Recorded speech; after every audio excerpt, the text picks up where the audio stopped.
Alright folks, and let us take a closer look at the Panzer Kampfwagen KW-1 Premium Tier 5 German heavy tank. Now obviously, it's a captured KV-1, but the Germans write the V in Wroclaw with a W because of the German language. So, fun language, but that's why it's called KW-1. It's also called the KV-1B 756R. The B stands for Beite Panzer or Booty Panzer, trophy tanks, capture tanks. Do not know what the 756R stands for. The R is likely for Russian, but no idea about the number, so you guys will probably clear that up in the comment section. But they captured the KV-1. It had a damaged gun, so they put a Panzer IV's 75mm L48 into the modified turret with the mantlet. They also took out the coaxial DT machine gun and replaced it with the MG34. Did not know if they replaced the bow machine gun, the radio operator machine gun, with the MG34 as well, but it kind of looks like the same DT machine gun for the radio operator position. They also put the German cupola on top, of course, but it's a captured KV-1, so it is actually historically photographed. There is such a thing, but I think, wasn't the KW-2, the captured KV-2, is that a fake tank?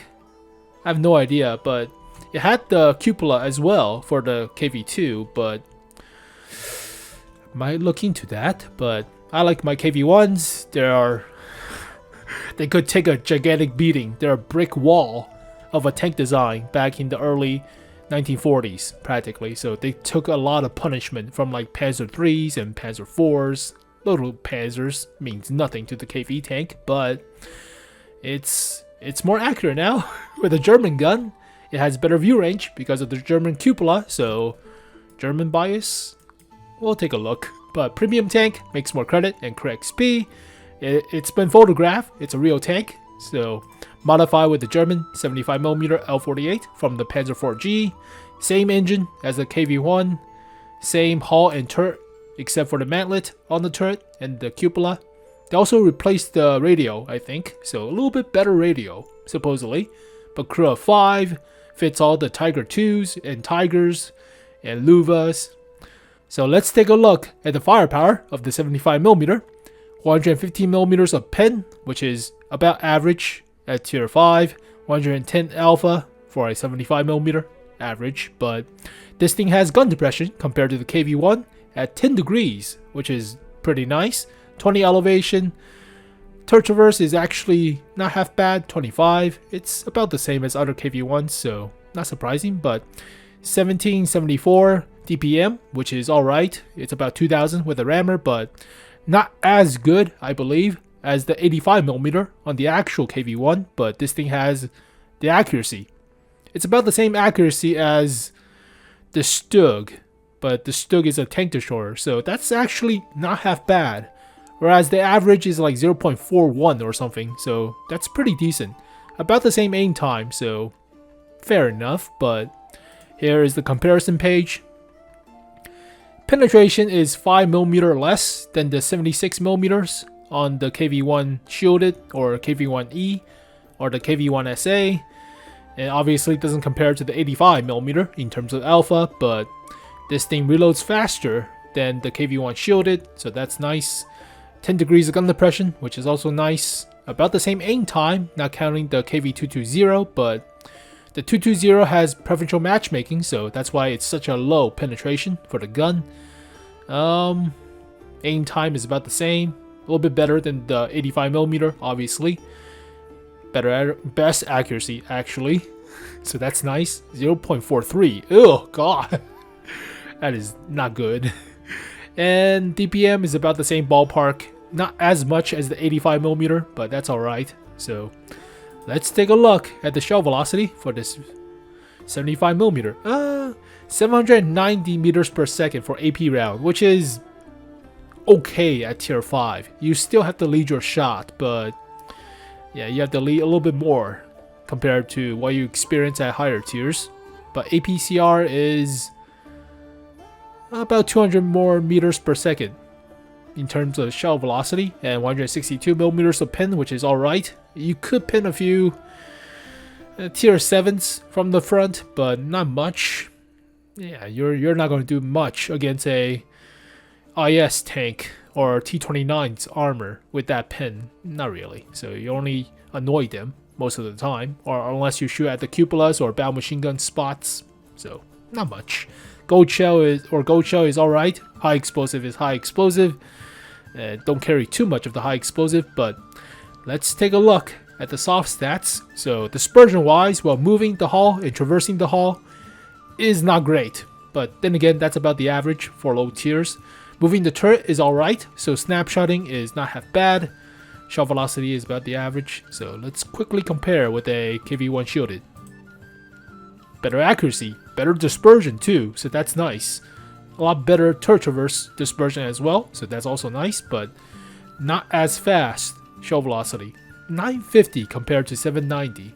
You have to lead your shot. And this thing carries 105 ammo count. So you have a lot of shots, so carry about like what, 30 APCR rounds or so. Costs less for the shell by 20 credits. Not much, but still, it's a factor. Alright, back to this one right here. So, gun's actually more accurate, well, not surprisingly, than the Russian counterpart, but slower in terms of shell velocity. Fair, I guess. 10 degrees of gun depression is a big deal, so hull down is perfect for this thing. 10 degrees is big. A lot bigger than 5 degrees of gun depression. Very big. Alright. So, armor-wise, it's the same armor as the KV-1s. Health is 850, so about the same health, but 75 the hull front, 110 the turret front. You do have the German cupola and a different mantlet, but let's take a look. So we're using a 120mm. We're not. Let's use a 75mm with about 120mm of pin, 125-ish. So reinforced upper plate is 75mm with 30mm additionally bolted to the middle plate right here. Upper plate is 40. It's sloped, but you'll throw a few shots if you angle. Middle beak 100. Lower plate 75. So there are a few throwish spots, especially with the thicker armor plating right here at tier 5. Mantlet, there are holes behind the mantlet, so conditional, but only 90 is alright. There are some parts that are auto bounce at low tiers, but the cupola is only 95. So if you're aiming at weak spot, that's a weak spot. Well, then again, if you're playing a light tank with like only 90mm of pin, that's not really a weak spot, right? Side armor is 75 as well, with 20mm of tracks, so still, it's low tier. Nothing to worry about. You could side scrape and troll the tomatoes and pub stomp, bash the little seals, baby seals at tier 5. It's alright. It's a KV-1's armor. You just have a gigantic cupola on top to distract people with, I guess, but same health, supposedly, as the other KV-1s. Well, a little bit more than the KV-1 SA, but about the same as the KV-1. Not as much as the KV-1 shielded or KV-1E, and not as much as the 220. 220 is like a KV-3's hull with a KV turret. It's just weird. Alright, moving on to mobility. It weighs the most out of the KV-1s, other than the KV-220, at about 51 tons. Only 9.8 horsepower per ton ratio. That is because of the additional weight for the turret. Top speed of 34, reverse of 10, the same. Hull traverse is supposedly the same as well. So quickly go back to the comparison. Double back. Same top speed-ish. Oh, wow. KV-1 SA has 43, surprisingly. Alright. It's faster than the KV-1 shielded. Hull traverse is the same. Other than KV-1 shielded, the same engine power, so it weighs more. That's why the horsepower per ton ratio is lower. Yada yada. What about terrain resistance? Not half bad for a heavy tank. Is that the same as the KV-1? That's the same as the KV-1, but you have slower revving up speed in terms of horsepower per turn ratio because of additional weight. Yeah, you weigh more. That's why effective top speed is not as good for medium and soft terrain, as well as traverse, but you have a lot better accuracy and gun depression. Smaller caliber, but whatever. What? It costs less in terms of credit. That's fine. Alright, finally, moving on to camo, which this thing doesn't have any. You shouldn't have any. 7.5-ish. Yeah, it's a heavy tank. No camo. And 330 meters of view range, which is 20 more than the KV-1. And German radio is also a little bit better than Russian radio. So, it's not a tier 6, it's a tier 5, so no fuel modification, only equipment. And you'll probably put just the average rammer. We could do experimental equipments, but I don't think it's worth it for tier 5, so just do normal equipments. It already has decent enough accuracy, so probably not wanting to put improved aiming. You might want to try turbocharger, that could be a thing, so helping out with the horsepower per turn ratio and top speed, as well as vents, which is not half bad. But for my KV tanks, let's take a look. I put enhanced gun lane drive because Russian aim time is not great. Russian accuracy is also not great, but I put better accuracy for the KV-1 shielded, since it already has a little bit better aim time. And the 220 has better accuracy as well. Yeah, Russian accuracy is not great, but with this accuracy, I don't think you need improved aiming. So you probably will want like turbocharger to make yourself go a little bit faster. And with the gun depression, with the accuracy of the gun, a little bit better engine power will be a little bit better, right? Probably. So yeah, it's not a bad vehicle. Not really. Let's see. How much did I rated it originally? I have no idea. It's been a while. I think I rated it like 5, 6 out of 10. But it's not a bad pickup from Hall of the Ops in terms of a prize, but 5.5. Wow, that is not bad. Not bad at all. I think it's like a 6 now. In terms of soft stats with terrain resistance, I think it's like a 6. It's like a KV-1.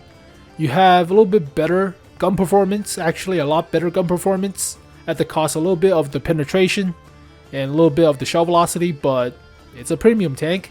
And the armor is not that much different. You do have a commander cupola weak spot, but it's about the same as the upper plate, so nothing to compare there. Not really. It's not like only 20 millimeters for the commander cupola. It's still relatively thick, but it's a low tier German heavy tank, which we don't have a good one.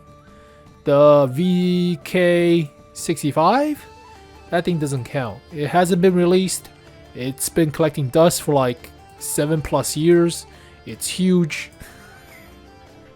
The douchebag wagon number 3 practically. Oh god, this thing is big, but and it's been a while, I guess. So no good low tier premium German heavy tank. Also no good premium Japanese heavy tank at high tier, but that's a whole different story. French heavy? Yeah, there's no good French low tier heavy as well.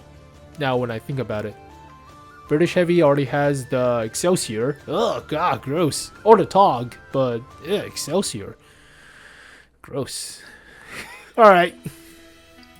Veering off track, going off in a tangent, but yeah, 6 out of 10. It's still decent. Not a bad pickup from Hall of the Ops. And how much does this thing cost in gold? Unknown.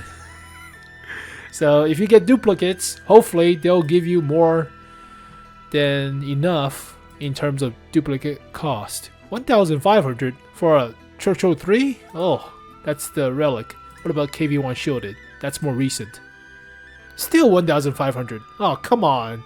Give me something like the Su-85I that we saw yesterday with like 2,000 something of gold cost.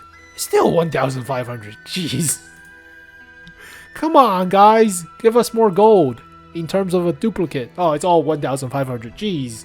So yeah, it's not a bad pickup, but if you get duplicates, not that much gold, I guess. But still, it's alright. It's not half bad. I would totally play this thing over something like the M4T34. Oh god. Where's that monstrosity that I got last year? There it is. The M4T34-85. Well, not. It's not an 85. It's a 76. I have no idea what the gun is. 85mm. Wow.